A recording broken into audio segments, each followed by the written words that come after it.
Évangile de Jésus-Christ selon saint Marc 6, 1-6. En ce temps-là, Jésus se rendit dans son lieu d'origine, et ses disciples le suivirent.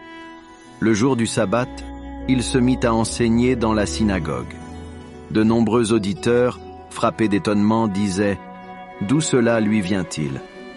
Quelle est cette sagesse qui lui a été donnée et ces grands miracles qui se réalisent par ses mains?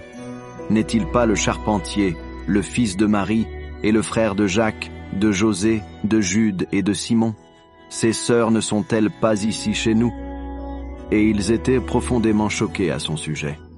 Jésus leur disait « Un prophète n'est méprisé que dans son pays, sa parenté et sa maison. » Et là, il ne pouvait accomplir aucun miracle. Il guérit seulement quelques malades en leur imposant les mains.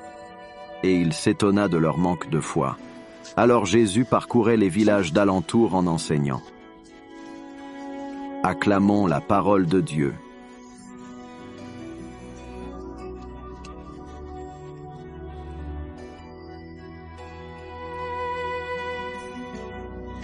L'inventeur incompris, Paul était un jeune ingénieur passionné par les énergies renouvelables.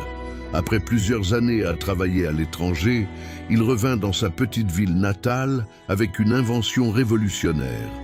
Un panneau solaire ultra efficace, capable de produire de l'énergie même par faible ensoleillement. Convaincu que cela pouvait changer la vie de ses concitoyens, il présenta son projet à la mairie et aux commerçants locaux. Mais au lieu de l'encourager, ils le regardèrent avec scepticisme. Le fils du boulanger? Il se prend pour un grand inventeur maintenant? S'il avait vraiment créé quelque chose d'exceptionnel, ça se saurait déjà. On le connaît depuis tout petit, il n'a rien d'un génie. Malgré ses efforts, peu de gens crurent en lui. Il parvint à convaincre seulement quelques personnes d'installer son système et les résultats furent impressionnants. Mais dans l'ensemble, sa ville resta indifférente. Déçu, Paul partit proposer son invention ailleurs. Dans une autre région où personne ne le connaissait, il reçut un accueil enthousiaste.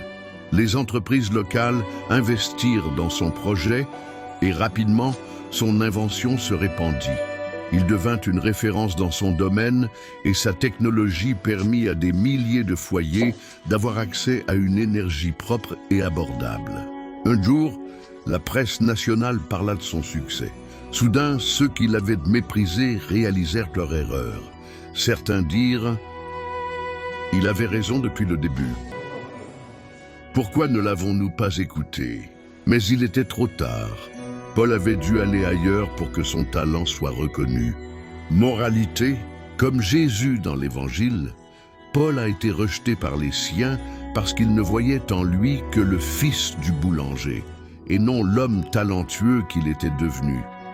Ce passage nous rappelle que parfois, les plus grands talents et prophètes sont ignorés par ceux qui les ont connus depuis toujours, simplement parce qu'ils ne peuvent pas dépasser leur image du passé. Mais cela ne doit pas nous décourager. Là où certains doutent, d'autres sauront reconnaître la valeur de ce que nous apportons.